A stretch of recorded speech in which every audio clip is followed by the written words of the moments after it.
Like, well, what's the point of this? Where's this getting us? I thought it was finished last season.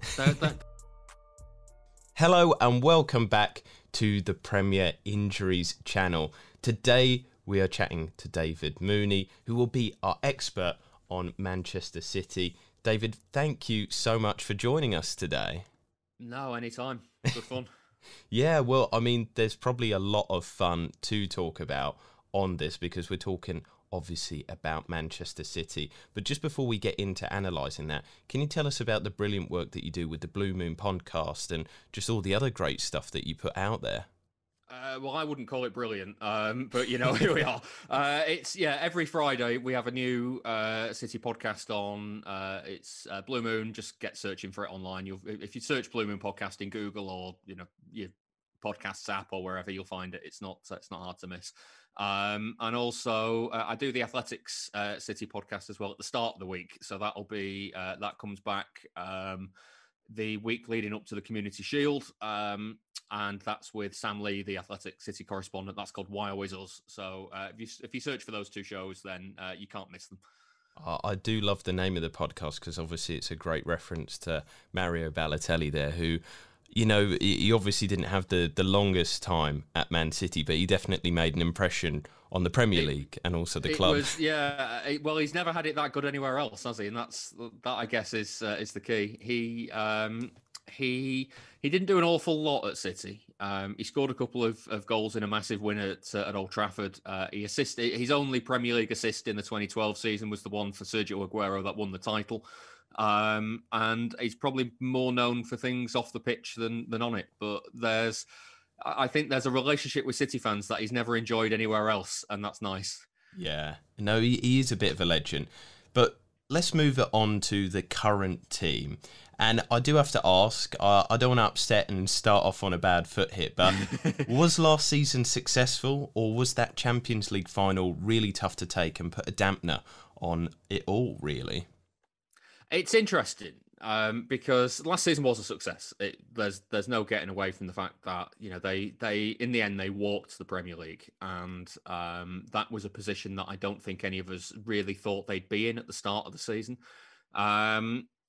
Of course, you get to a Champions League. It's weird because you get to a Champions League final and you lose it in the manner in which City lost it. It feels like a failure.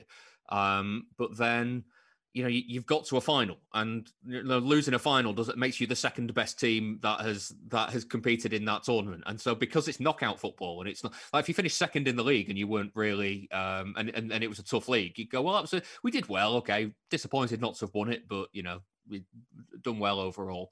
And yet you get to a Champions League final and lose it, and it's a disaster. It's horrific, and it's not. That said, I was possibly the angriest I've ever been with Guardiola when that team selection came out, and he put Gundogan as a holding midfielder for the first time in about 9 months. And like, he can do the job there. It's not the team that he selected was good enough to beat Chelsea that evening. But the problem with the tactical tweaks that he made, sometimes you just know when Guardiola's when he's not got it right, it just isn't going to be, whatever he does in the game just isn't going to rectify that first initial mistake. And the first mistake was not playing the top goal scorer in the position that he scored most of his goals in this season. He dropped him back as a holding midfielder, tried to get a few more attackers on the pitch, and it just didn't work. Chelsea were quite comfortable in the end. So you come away from it and go, that was disappointing. But overall, I think the situation with how the season had started, the situation that the entire world was in when the season was taking place, I think they did very well to come out of it with a Champions League final, a League Cup win, and the Premier League. I was a little bit disappointed with the FA Cup run as well, because that was another opportunity. You get to semi-final in the FA Cup, and again, he rotated his side and it just didn't work. So it's hard to be disappointed in a season where they played in every single match that was available to them, apart from one, which was the FA Cup final. Yeah, I mean, it's interesting that you described there probably a couple of instances of tactics, because that's kind of my first question for you. I think a lot of people know about Manchester City and Pep Guardiola, but I do want to ask this so that it's accessible for everybody. But David, how would you describe the team tactics for people that haven't really seen the team play before? And also, I think this is quite an important one. Has anything been changed in pre-season? It's really hard to tell if anything's changed in pre-season because they've, as far as I'm aware, they've played one friendly, and that was a win over Preston. And most of the players are not there. They're still coming back from the holidays, from the Euros, or they're not available. He's already said that he's planning to play an under-23s side for the Community Shield because there's just going to be nobody fit and available. In fact, the England players that are in City squad, so John Stones, Phil Foden, Raheem Sterling, they're not back with the squad until the day of the Community Shield because of the break. So they might not even be ready for the opener against Spurs. So it's really going to be a tough start to the season in that sense. So we don't really know what to expect. It also, I guess, comes down to whether they're able to get Kane from Spurs in the transfer window. It looks today as though they've had a bid accepted for Jack Grealish, but that could still obviously that hasn't happened yet. It could still fall through for one reason or another. And Bernardo Silva is the other one who could be on his way, not for anything. Like he's not upset behind the scenes or anything like that. It's just from what we've been told, just hasn't really settled in Manchester, and that's not really anything you can help. So he could be one that is looking to move away. And so when you look at the tactics and the setup, how they played last season could be how they play this season. If they don't get a striker over the line, if they do bring a centre forward in, then it might be all change, and they might go back to that 4-3-3 kind of setup where they were so successful in 17-18, and 18-19. Last season was a bit of an outlier. They played that 4-3-3, but whoever was kind of nominally the centre forward was dropping back as a false nine. It was often De Bruyne, but Gundogan did it, Sterling did it, Foden did it, Mahrez did it. They all kind of moved around to the point where me as a layman, you look at the team and it looks like Guardiola's picked a back five, the four defenders and his goalkeeper, a holding midfielder, and said to everybody else, just kind of make it work. And I don't really know how it happens, but it happens. And this is the funny thing, this is why I've asked you that almost about the pre-season period, because we were hoping as, looking at the Premier League going forward next season that something would be a little bit more clear, but it's all up in the air at the moment with Manchester City, with transfers, and we will get on to those in a moment. But I do want to talk about the season now. You've mentioned there that really the Premier League was quite easy for Man City over the course of the 38 games. But looking at the data, looking at a lot of metrics, you do have to analyse actually at the start of the season, there was that very poor period, and it was the worst. Even in December, there was. Well, let me explain kind of the situation that I was in with a couple of other City fans as well. I quite often play football on Tuesday evenings, and there was a point in the season where City were playing weekend midweek for week after week after week in the autumn. The UK had been in lockdown for most of 2020. I live in Manchester, which is, apart from Leicester, is the only place in England where that had a lockdown as long as it had the second longest lockdown in England.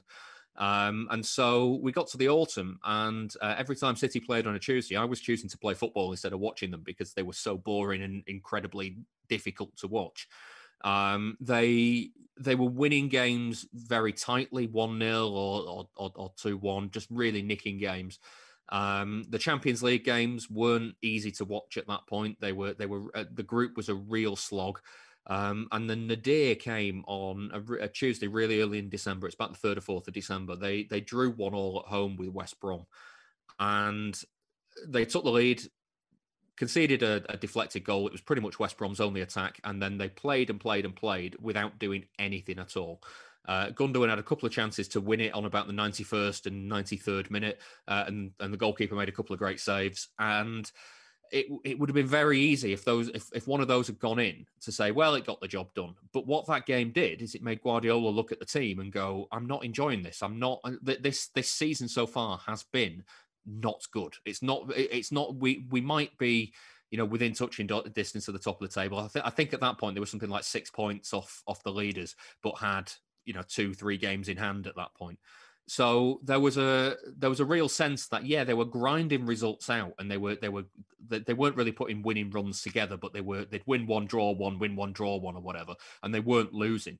But it wasn't entertaining, it wasn't good to watch, and it wasn't there was a point where a lot of us as City fans were going, I'm sick of watching this on a midweek. I'd rather do something else with my evening than watch this. And I was saying to my mates, they said to me, why do you play football when they're playing sometimes? I was like, because we might go back into lockdown after Christmas, and it turns out we did. And I'm not going to get the opportunity to play again for a while, whereas City are not entertaining me right now. If they were entertaining me, it'd be different.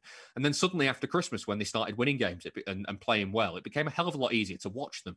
The turning point was probably the win at Stamford Bridge. As much as that game against West Brom at the Etihad wasn't good, and it made Guardiola reassess things. It wasn't really until a couple of weeks later and towards the end of the Christmas period that they actually got their act together and started playing the attacking, free-flowing football. And so the season was very much of two halves, and it was the winning run. They put together a winning run of about 20 odd games from middle of December to the end of about March, April time. And it was that run that won the title. They I think they dropped 3 points in about 20 games at one stage. And so by the end of the season, it looks really comprehensive, but it's just simply that run that put the distance between them and everybody else. And it was that West Brom game that sparked Guardiola into doing something differently. And the thing he did was abandon what we called the double pivot, which was having both Rodri and Gundogan as the holding midfielders, and trying to protect the back four. And he kind of got a bit more trust back in John Stones and Ruben Diaz as the centre backs to keep the clean sheets that they were keeping. Yeah, looking at the data as well, the problem was almost in attack and defence. Looking at the season-long data, Manchester City were top of so many metrics, but then you look at that kind of early season period and they're about 7th, 8th. It was so anomalous, and I remember at the time analysing it and thinking, this is so strange. There's like a 0.6 difference per XG per game, which is pretty massive in terms of it, and it just kind of shows that quality.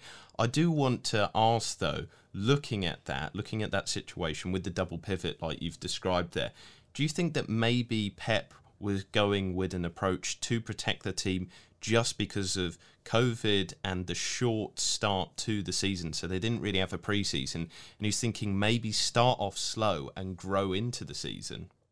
That is a possibility. The other side of it is that the thing that kind of dissuades me from that is he did this thing where, along with Jurgen Klopp, actually, around the time that they drew 1-1 with Liverpool at the Etihad, they both talked about the need for more substitutes and the ability to bring more players on and have a bigger bench and all that sort of stuff. His line was always, "We're killing the players because we're asking them to do so much." And then there was a point, like it must have been about a fortnight after that, where he didn't bring a sub on for the entire game, and you kind of go, you can't demand that you get 7 subs or 5 subs or whatever, and then not use any. And just like what's going on? And so part of me thinks that maybe the slow start was down to him protecting the players, but if he was protecting them, they'd have made change after change after change all the way through.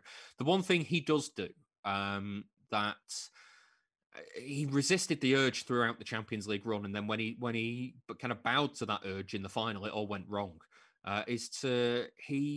He quite often tries to guard against what the opposition are going to do. And it's not a case of how will we play that will kind of extenuate our strengths. It's what will we do to mitigate what the opposition are going to do. And there's so many times where he'll talk about, he'll watch the tapes of like Burnley and Bournemouth or whoever, and spend hours and hours and hours looking at what they're going to do, where the truth is, if City, with the quality that's in City's squad, if they just allow Burnley to do what Burnley want to do, it probably isn't going to matter. But yet he will do everything he can to stop some of the the big centre forward backing in, and he'll do everything he can to protect the back four. And he got burnt the season before last in 1920 by a couple of things. The first one was the centre back situation. He wasn't expecting Vincent Kompany to leave at the end of 1819, so they went into 1920 a centre back down on what they were planning for. They then didn't get Harry Maguire because Leicester wanted more than City were willing to pay, and they couldn't bring in a foreign centre back because Nicolas Otamendi hadn't left, so that meant that there was not enough foreign places left in the squad. And so the solution was to drop Fernandinho into centre back and make him a centre half, which by itself wasn't a huge problem. Fernandinho was fine at centre back. But then they didn't have him in holding midfield, and that caused so many more chances to come through the midfield and be presented to the centre backs, which he then couldn't put out the fires that he was normally putting out.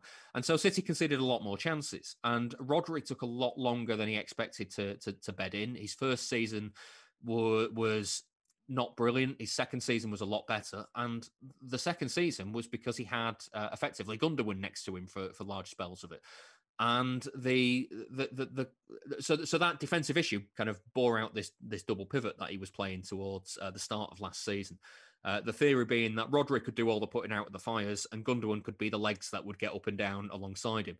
But that took out, while it protected the defence and stopped City conceding goals, it took out some of the most attacking force of that the team had. There was so many games where you think they've got all of the ball, but I don't remember the opposition goalkeeper having too many issues in this game. They might have scored, but I mean, there was a game against West Ham at the Olympic Stadium where they went in at half-time 1-0 down. They came out and scored pretty early in the second half, and then spent the entire of the game passing it round in a horseshoe formation around the edge of the box. And you're like, well, what's the point of this? Where's this getting us? And so when he finally abandoned that double pivot and kind of moved Gundogan a bit further forward, suddenly Gundogan's breaking into the box. He's scoring more goals. And the partnership that had struck up between Diaz and Stones was really effective in keeping it out at the other end. And so Rodri could put out the fires, Gundogan could do all the running round at the top end of the pitch, and Diaz and Stones were sweeping up behind him. And suddenly the season transformed on a couple of performances over Christmas, where everybody seemed to remember that they were able to feel confident in this team again. So it's kind of interesting to look at next season where that's going to go, because Fernandinho signed a contract extension. He is likely to be in fewer games than he was last season. Rodri will still be kind of doing that holding role. And then the question comes, is your centre-back pairing going in going to be Stones and Diaz again? Because if it is, it's probably your best centre-back pairing. But John Stones isn't getting back until the day of the Community Shield because of making the Euros final with England. So it'll be a fascinating way to see how he starts the season next year, given that I think last season's start wasn't necessarily there to protect the players and to have the short pre-season. Well, they're going to have a short pre-season again this season. So I think we'll be able to maybe we'll be able to answer the question about last season's start based on how he starts this season. I don't know. Well, I've got a couple of questions kind of from that then. I think one of his most famous phrases from the Amazon Prime documentary was, you don't have a plan B, you play plan A better, which I thought was wicked. But at the time, it seemed very true that Pep was very true to his principles. Are you kind of describing there that maybe he's gone a little bit away from that and he's a bit more pragmatic as a manager now? Well, it depends how you define pragmatic, because when we watch English football, pragmatic means sit deep, get blocks in and, dig in and work hard and, lump it to the big man sometimes when you have to. Don't take chances, that sort of thing. Whereas he takes pragmatic to be just be more secure and make sensible decisions. And so he doesn't want his defenders to just lump it and get it out of the danger zone. He wants them to accept the pressure and play through it, because that's how you end up with 2-on-1s and 3-on-2s at the other end. So I don't think he's become more pragmatic in an English football sense. But it's undeniable that this is a new version of Manchester City under him. The one he took over in 2016, I mean, the 2016-17 season was a little bit of a write-off because the squad had been allowed to kind of stagnate under Pellegrini. They got to sure, they finished. They were in the title picture in his final season up until about February time, and then they slipped and slipped and slipped, and they finished fourth on goal difference ahead of United. And Guardiola came in and he won his first 10 games, but the squad still had a lot of dead weight in it that needed moving on. The fullbacks, for instance, like every single one of the fullbacks was over 32, I think, at that stage. And you know, Guardiola's system means you need to do a lot of running, and when you're 32, 33 years old, suddenly your legs don't do what they used to do. So we kind of discount the 16-17 season. The first iteration of Guardiola City, 17-18, 18-19, where it was about counter-attacking and it was about, accept the opposition pressure, play through it and work yourself an opening of a 2-on-1 on one side, or get the ball to the byline, get it into the box low and hard, and there's somebody there for the tap-in. It's no coincidence that Aguero and Sterling are so far ahead of anybody else in terms of goal scoring because of that period for City, simply because of the number of opportunities where those two were presented with the ball at their feet from 3 yards out, and they just don't miss from that situation. 1920 came along, and things had to tweak a little bit. He went to more of an inverted winger style to kind of accommodate Mahrez and to accommodate the fact that he'd lost Leroy Sané. Last season was a bit more of a continuation of that, and I expect this season will be as well. They're at the point now where they can't counterattack. They're so bad at counterattacking that there's some games where you see like De Bruyne pick up the ball on the edge of the City box, and then he'll have 3 or 4 players breaking ahead of him, and he'll play a pass into one of them, and then it's almost as if they go, hang on, we can't do this, we're not very good at this, let's turn around, let the opposition get behind the ball and knock it around for a bit and keep possession and work an opening that way, because we can do that. So I don't know whether he's become more pragmatic. He's certainly changed how City play. And I think you'll see again. It happens anyway, but most games this season, City will dominate the ball. They'll have a bigger XG than the opposition because they'll take more shots and have more chances. And it's just a case of. I think the questions that need to be answered this season are, is what happened last season behind closed doors going to work in front of fans again? Because there's no doubt that, in my mind, that laboratory conditions as last season was, because there was no outside factors. It was literally 2 teams on a football pitch, whether you were home or away.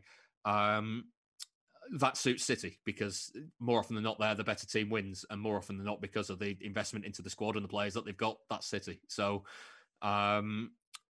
the factors of the fans being back and that sort of stuff, and playing through pressure when there's fans there, instead of when there's just empty stands, that will be what I think is the interesting part for this season, and maybe what they need to mitigate. It might be that Guardiola sussed out pandemic football last season, and now he's got to suss out post-pandemic football. I mean, he always seems to do it. You know, he always seems to reinvent the wheel when you didn't think there was a possibility. But I thought he was finished last season. There was a point last season they went to Spurs away just after he'd signed his contract, and I thought, I want to see something. I want to see you changing things here and kind of working out why things aren't working and City aren't entertaining, and you're going to go and get some results and turn it around. And if not, then if this is going to be your last season, then maybe it's time for something fresh. And then he signed the contract extension. I thought, okay, so let's I want to see some evidence now that you've done it. And then by Christmas time, I was thinking, okay, maybe I was a bit hasty to judge him as maybe he's had his day at City. Well, just talking about next season then. I always like to look at the last 9 season games of a previous season to kind of maybe indicate a good run. West Ham, before last season, had a really good run towards the end of the season, and it kind of kick-started them into what was really one of their best campaigns for a very, very long time. However, looking at Manchester City, you look at the last 9 games, you had 3 losses, and again, that kind of creeping, almost not brilliant football was there again. And the data kind of proves it as well.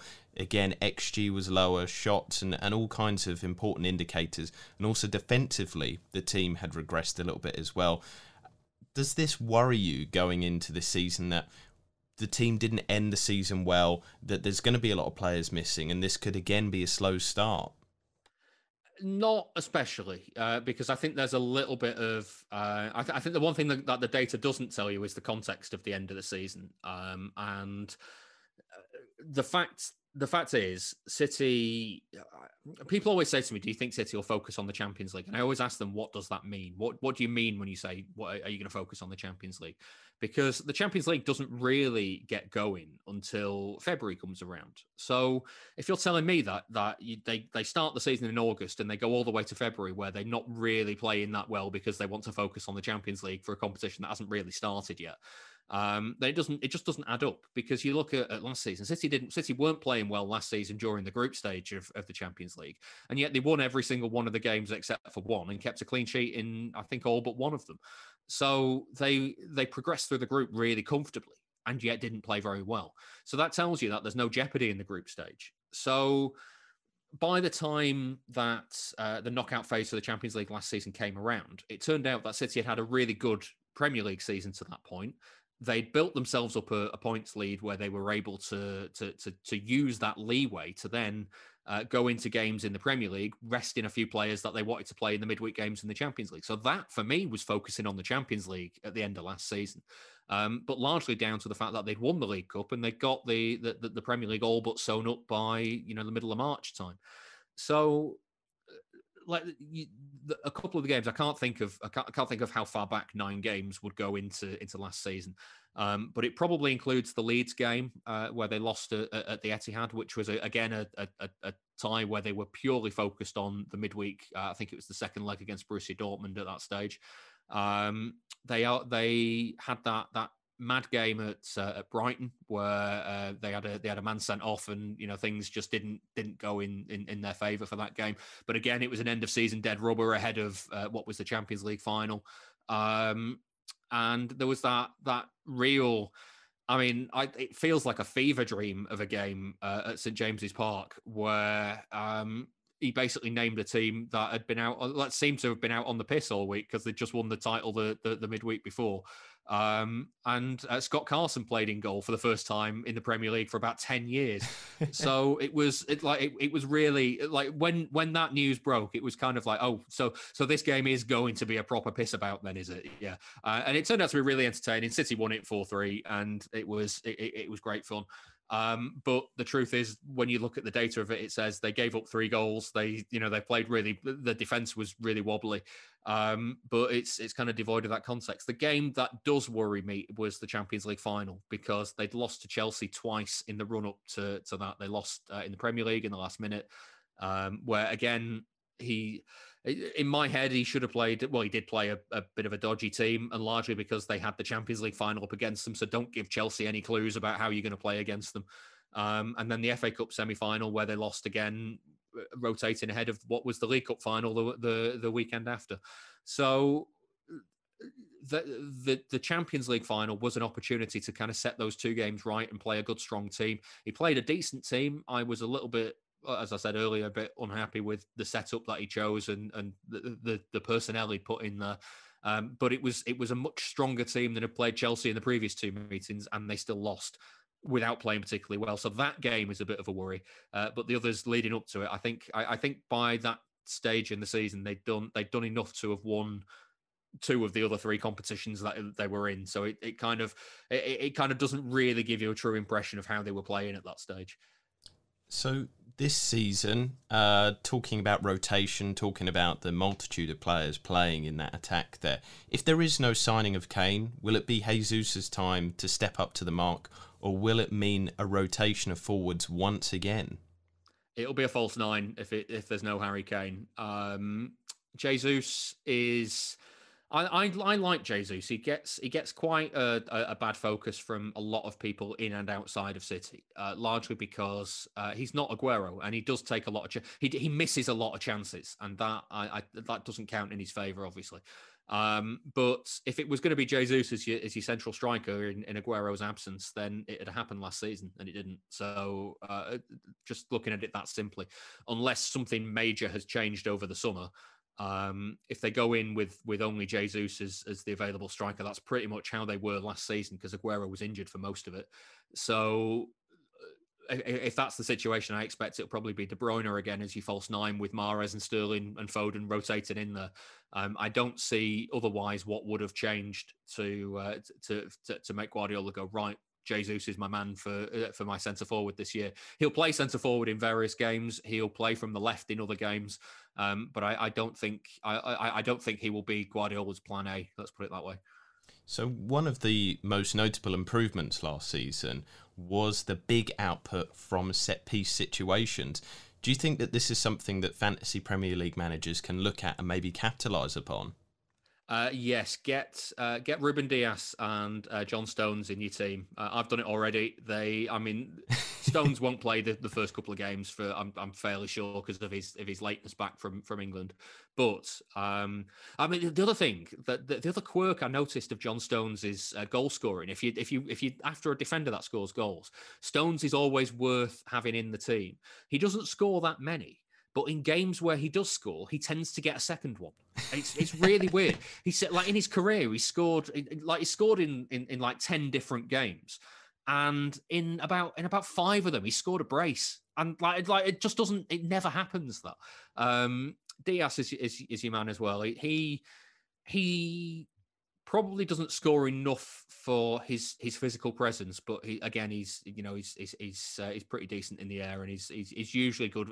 Last season seemed good for a goal in a couple of occasions, and with De Bruyne fit as well, whipping the ball in, he can usually find them. So I think if Stones and Diaz are going to be City's partnership and they play as well as they did last season, you'll get clean sheet points from them, and you get the odd goal as well. I'm also minded to give a little disclaimer that I am totally crap at Fantasy Premier League, and by the time I've noticed something and put that player in, the boat's usually long since sailed by that stage. So as much as I'm singing their praises, do take my words with a pinch of salt. Do your own research, is what I'm saying.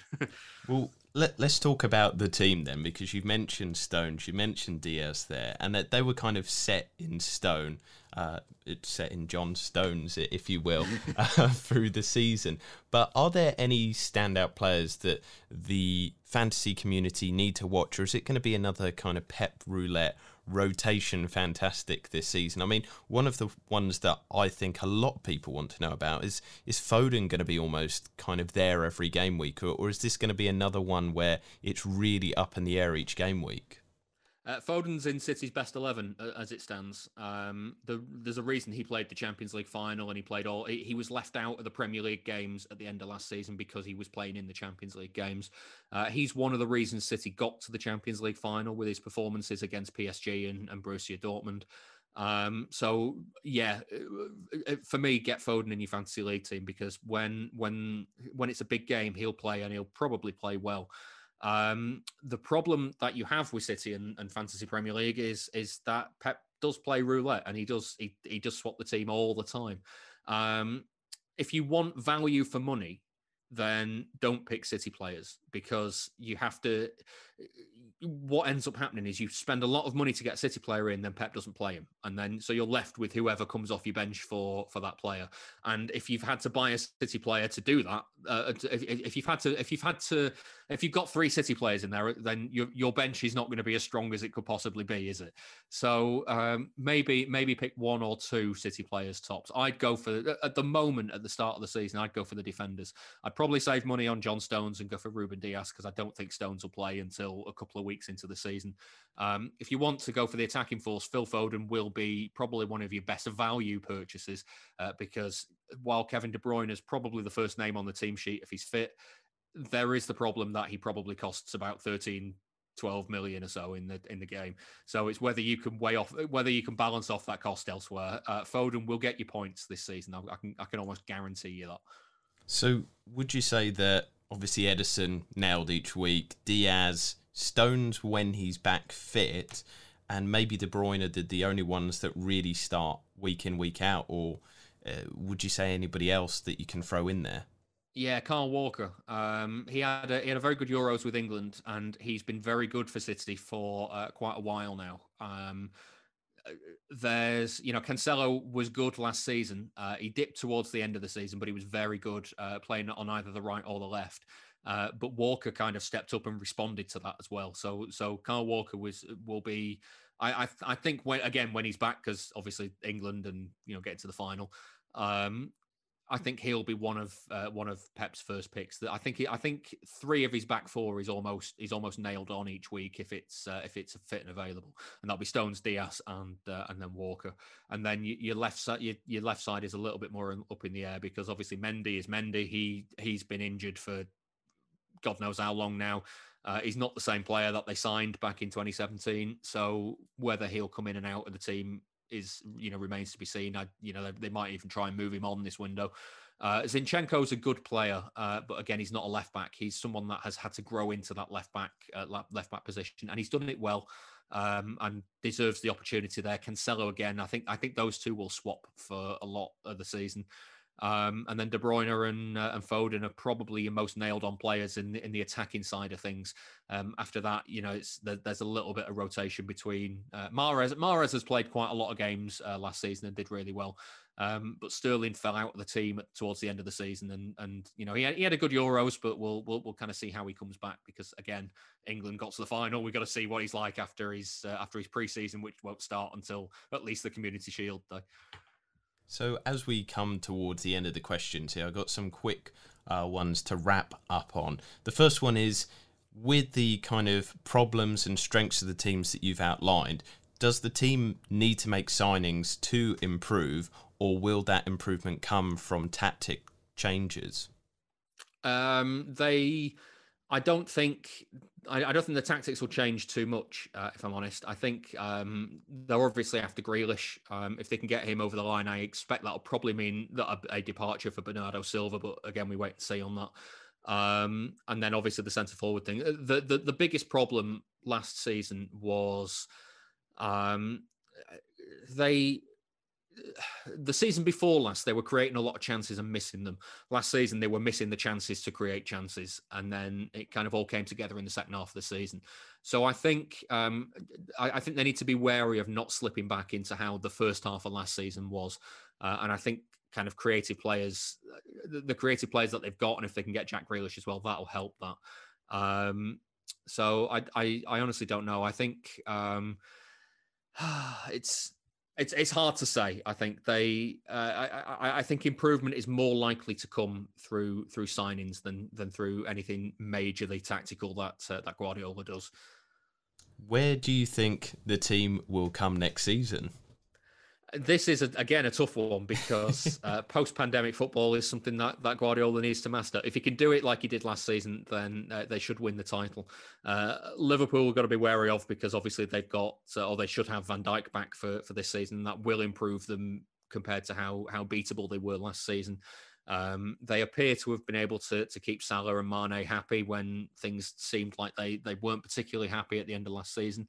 And so I expect Liverpool to come back to giving City a real tough test. I also think Chelsea will be real dark horses for this season. The way they ended last season under Tuchel, if he can get them scoring goals, then there'll be a problem. I can quite easily see a 3-horse race between those sides for the Premier League. So I would like to think City could finish top. I do think they can finish top. But depending on how Liverpool and Chelsea do, they could even finish as low as third in the table, depending on kind of outside factors that we can't possibly predict right now. Because of the context of everything that's going on around the club, and as you mentioned, their post-pandemic football, does this shift the goalpost as what a successful season is for the team? No, I don't think so. I think a successful season for City has been in. I never say that they have to win things for it to be a successful season, because that ultimately it puts it down to a bounce of the ball. I've seen City lose. I mean, the classic example, it's pre-takeover, but the classic example is I've seen City lose 1-0 at home to Bolton in 2005 or 2004. And City hit the post and the crossbar 7 times in that game. And then conceded a penalty in the 93rd minute and lost. Bolton didn't leave their own penalty area for about 92 and a half minutes and went up the other end, got a penalty and lost. And so those are the sorts of things that can happen in football. And that can be, if that happens in a cup game, then you're out of the cup, and that's ultimately how football works. So I don't like to sit here and say if they don't win the Champions League, it's an unsuccessful season. What I want them to do is be competitive to what their objectives are, and their objectives are to win every competition. So if they are in the Premier League title race in May, that's fine. If they end up losing the title, but they lose it by 2 or 3 points, these things happen. It's not the end of the world. If they're in the Champions League final, but they lose it and they play well, then they've improved on last season because they lost it and didn't play well. If they have a good run in the FA Cup, but end up running out of steam because of the schedule and injuries and rotation and all that sorts of things like last season, it happens. It's not the end of the world. Let's accept it. It's when the alarm bells for a bad season are like 1920, where they're 10, 15, 20 points off the leaders at the turn of the year, and you're going, hang on, something's not quite right here. That's what makes a bad season. A good City could have a good season next year and win nothing, but they've been competitive in all 4 competitions. If they make the final, the League Cup, the FA Cup, and the Champions League, and lose them all and finish second in the table, nobody's going to go, this season was an absolute disaster compared to how they finished 1920. They're going to go, if only they could have got over the line in 1 or 2 of these competitions. And so I think you have to look at it as an assessment of how well you do based on what your objectives are at the start. So long story short, a successful season is City being competitive to what their objectives are. Now, the final question, you have to choose one, but who would be your best fantasy Premier League option for next season? I think I go with value for money, and I think that's Phil Foden all the way. I have 3 City players in my team as it stands: Stones, Diaz, and Foden. And Foden is one of the cheapest options that will score and assist goals next season. Well, that is a great insight, David. It's been fantastic to speak to you today. Thank you so much for coming on, and we look forward to keeping in touch through the season. But for now, thanks for your time, and, well, we'll see you again very soon. Thank you very much.